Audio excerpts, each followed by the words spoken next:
Assalamualaikum warahmatullahi wabarakatuh. Salatu wassalamu alaika ya sayyidi ya Rasulullah khutbatika allati adrikni. Kembali lagi bersama kita di channel Pangeran Cahaya. Saudaraku yang dirahmati Allah Subhanahu wa taala, kita akan membahas tentang apa sebenar-benarnya yang dikatakan ahad. Ahad itu esa. Bisa juga dikatakan Maha Esa atau Maha Tunggal.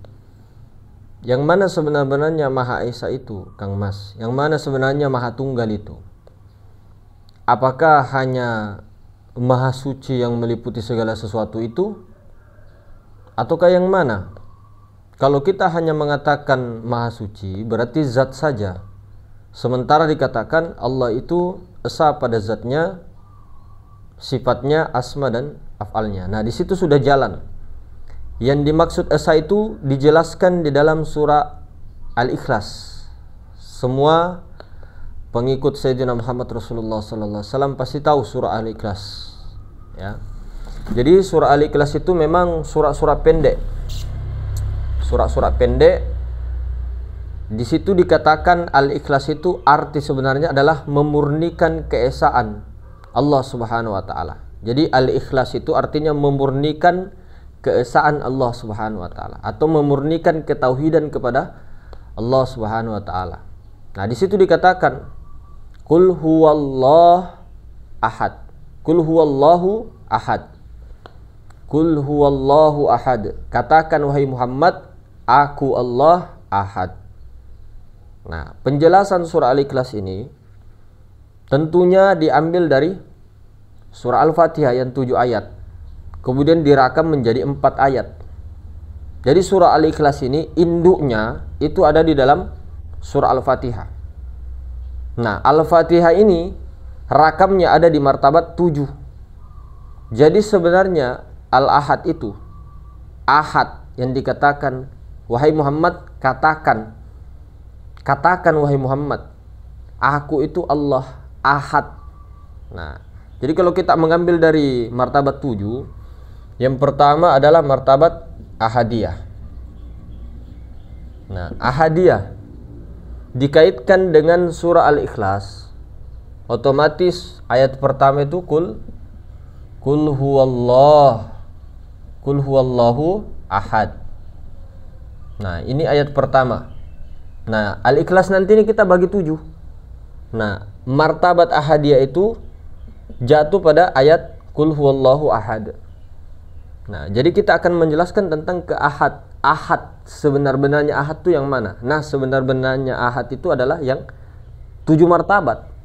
Ini kita berbicara ilmu ma'rifat, ilmu kaji diri, ilmu ma'rifat sebelum beragama. Kita tidak membahas tauhid. Kalau tauhid itu bisa membedakan mana qadim, mana muhaddas. Kalau ilmu ma'rifat ini lain.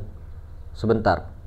Nah, jadi kita tidak campur adukkan dulu lain namun tiada lain. Jadi kita awaluddin ma'rifatullah itu sebelum beragama wajib mengenal Allah Subhanahu wa taala. Jadi kita pakai metode martabat 7 dulu. Dari Qul huwallahu ahad itu martabat ahadiyah. Martabat ahadiyah. Nah, ini ayat pertama. Kemudian Allahus Samad. Allahus Samad. Nah, ayat kedua ini jadinya martabat wahdah. Kemudian ayat ketiga lam yalid. Nah, lam yalid itu martabat wahidiyah. Kemudian walam yulad. Nah, ini masih ayat ke-3. Lam yalid walam yulad masih ayat ke-3. Namun kita bagi 7 nanti nih. Jadi ke bagian ke-4. Ayat ke-3 namun bagian ke-4. Lam yalid walam yulad itu martabat 4 adalah martabat arwah. Atau martabat ruh. Alam ruh. Kemudian walam yulad walam yakun. Nah, walam yakun. Walam yakun itu yang bagian ke-5. Nah, ini martabat misal. Martabat misal. Kemudian yakul lahu walam yakul lahu. Nah, lahu kufuwan ahad. Walam yakul lahu kufuwan. Bukan ahadnya dulu. Lahu kufuwan ini martabat ke-6. Bagian ke-6 yaitu ajsam. Nah, 7-nya ini insan diambil dari ahad tadi. Ahad. Nah, kul huwallahu ahad martabat pertama, Allahu samad martabat kedua, lam yalid martabat ketiga, walam yulad keempat, walam yakun kelima, lahu kufuwan keenam, ahad insan ketujuh, martabat insan kamil. Jadi yang dimaksud ketenggalan atau keesaan daripada Allah Subhanahu wa taala ini keesaannya Allah Subhanahu wa taala, esa dari zatnya yang martabat ahadiyah, sifatnya yang wahdah, kemudian asmanya yang wahidiyah, af'alnya yang ini yang keempat, empat martabat ini af'al. Mulai dari martabat keempat arwah sampai ke insan kamil. Ini martabat af'al. Jadi zat, sifat, asma, af'al.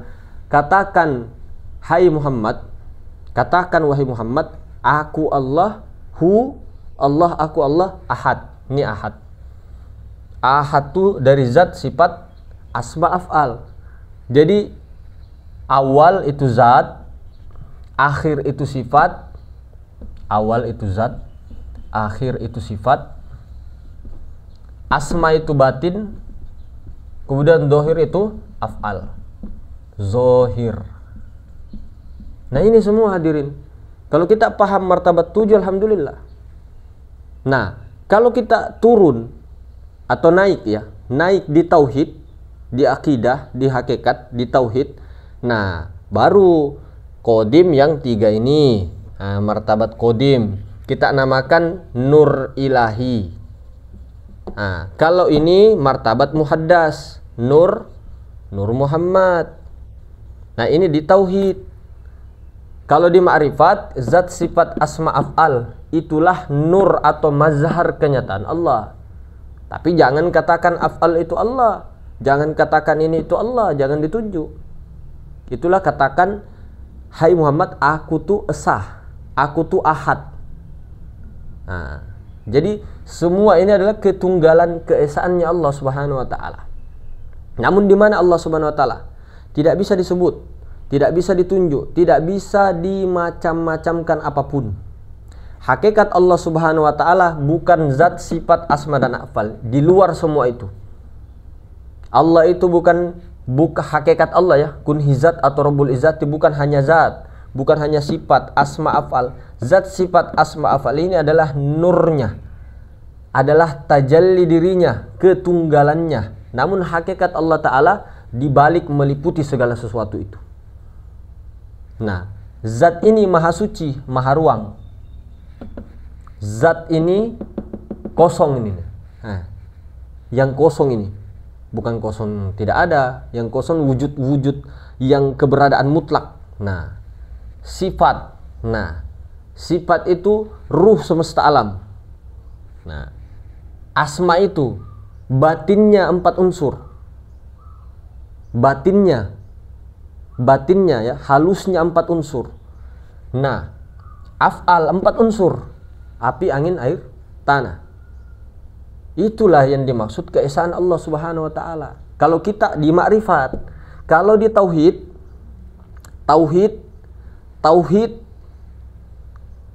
mampu membedakan yang mana qadim, yang mana muhaddas. Yang qadim itu adalah nur ilahi, disebut juga, ini banyak namanya ya, nur ilahi. Kita tiga-tiganya ini sebut saja nur ilahi supaya gampang. Ini di tauhid. Martabat ahadiyah, wahdah, wahidiyah ini disebut nur ilahi. Kita namakan nur ilahi, kadang juga dinamakan sir Ahmad, istilah. Kadang juga dinamakan hakikat Muhammadiyah. Hakikat Muhammadiyah atau hakikat Muhammad. Kalau Nur Muhammad nih, Nur Muhammad ini adalah muhaddas, berarti kalau muhaddas berarti makhluk, awal daripada makhluk. Itu kita berbicara di akidah, di ilmu kalam, di tauhid, ilmu kalam, supaya untuk hati-hati jangan sampai terjebak mengatakan nanti Allah yang makan, Allah yang tidur, Allah yang minum kopi.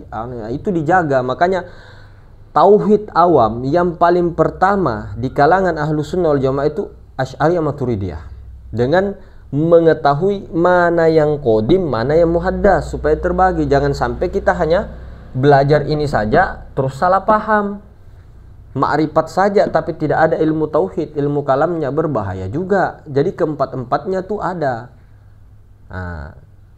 Jadi setelah ma'rifat baru diajari tauhid dulu, baru tasawuf, tauhid tasawuf.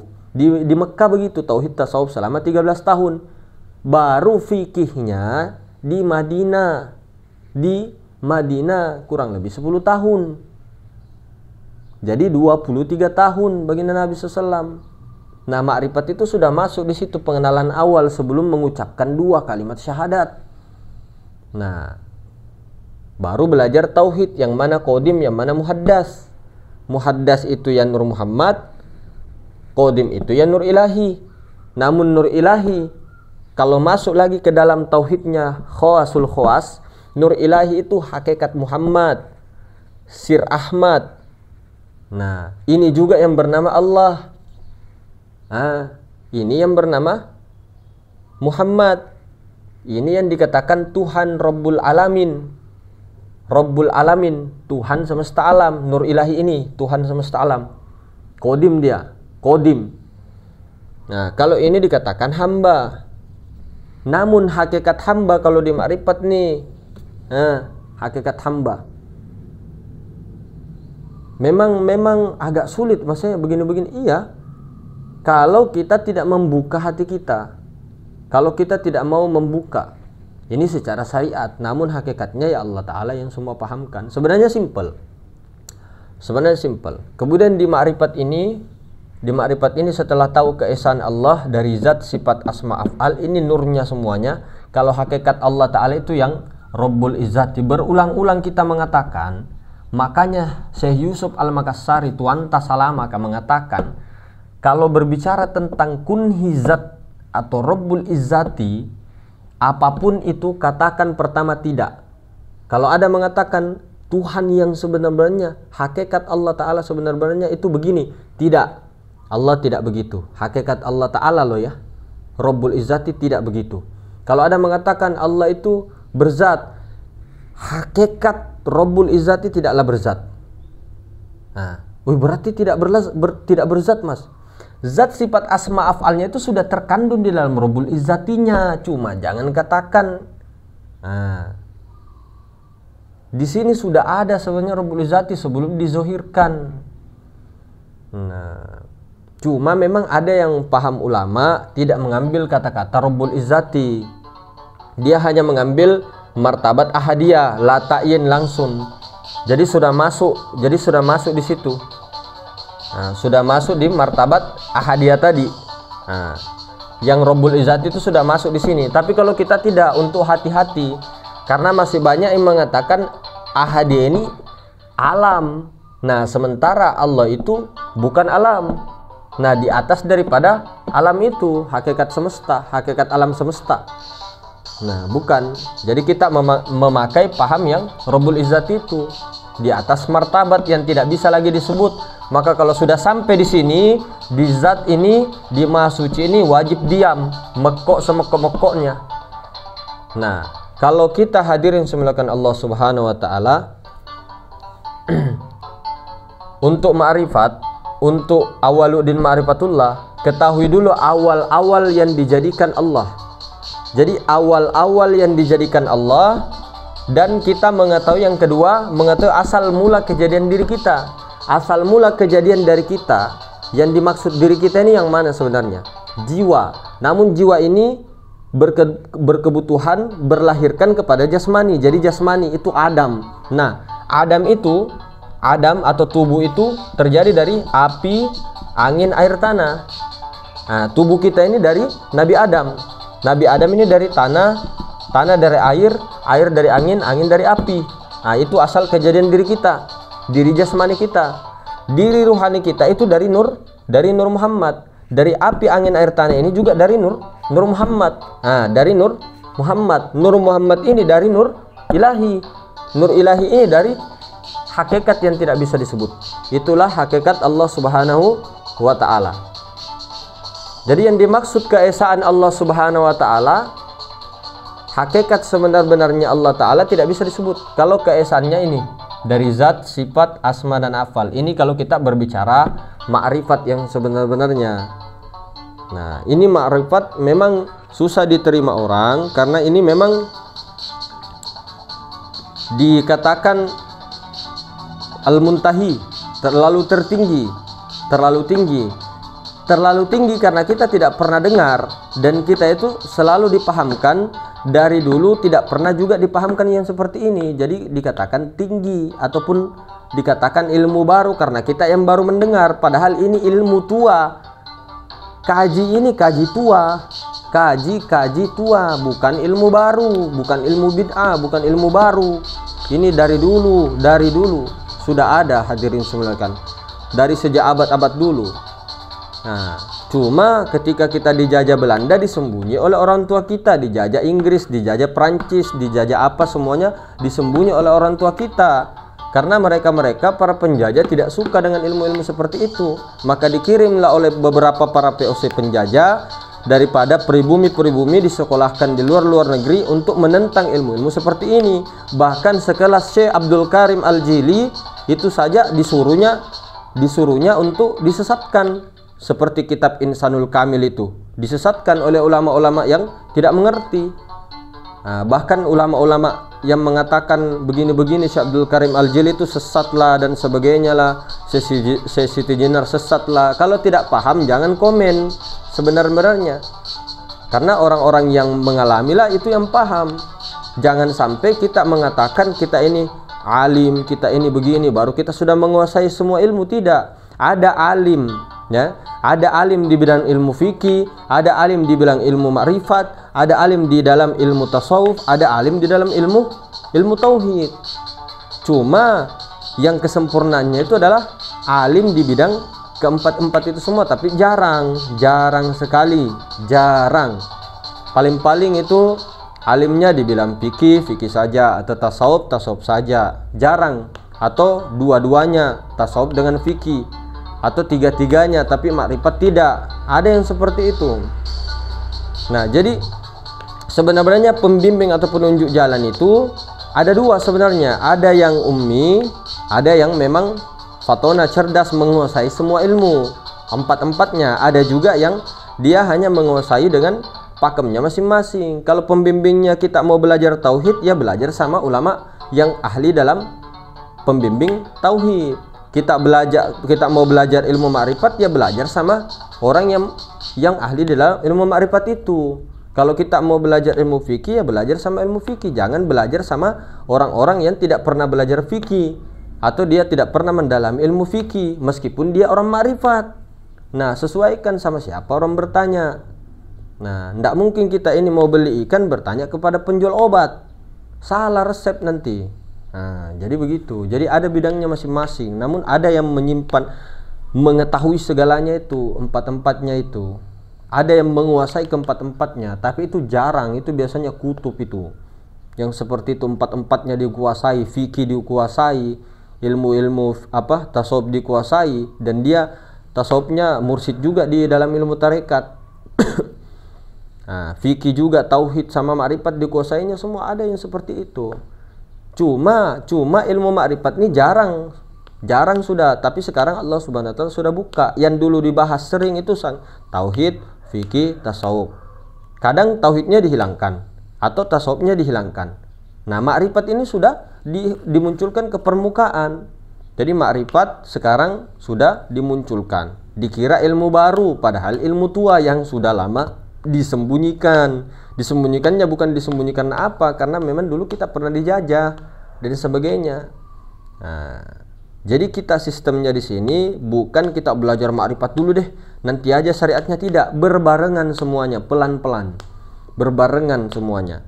Nah, peganglah satu di dalam faham ilmu ma'rifat, apa yang kita mau pegang, kemudian tauhidnya bagaimana, tauhidnya simpel-simpel aja deh, tahu sifat 20, apa 50 aqwaid itu, dan tahu yang mana qadim, yang mana muhaddas, baru kita jalan sudah.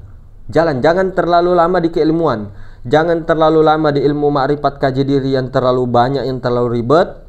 Ini pesan saja ya, kalau mau, sedangkan teori saja kita terlalu kebanyakan, prakteknya saja kurang atau kurang istiqomah. Kita baru berjalan di khalwat ini, kita pindah lagi, ini pindah lagi, ini pindah lagi, ini pindah lagi. Jadi terlalu tidak ada waktu. Ajal kita sebentar saja kan. Nah, itu istiqomahnya. Jadi sebenarnya di sini jangan lagi ada, sebenarnya kalau sudah diketahui, bahkan ditunjuk-tunjuk, dikasih isyarat, tidak ada lagi istilah kita khalwat berzikir untuk mencari Allah, khalwat untuk mencari Allah lah, apalah. Itu bagi yang belum menemukan Maha Suci. Tapi kalau sudah menemukan Maha Suci, sudah. Jalannya apa? Jalannya ke Maha Suci apa? Ya Nur Muhammad itu. Dengan Nur Muhammad itulah ke Maha Suci. Nah, jadi jalannya sudah tahu. Dari Adam kepada keakuannya Nur Muhammad. Nah, Nur Muhammad melebur kepada keakuannya Allah, selesai. Jangan terlalu banyak teori kaji diri, sementara kita ini amal saja belum. Terlalu banyak. Boleh sambil berjalan, boleh Mas, boleh sambil berjalan, sambil ilmu, sambil berjalan, sambil muzakarah lagi, sambil menambah wawasan lagi. Cuma jangan terlalu kita terpaku kepada ilmunya saja, baca-baca kitabnya saja, namun kita praktek itu nihil.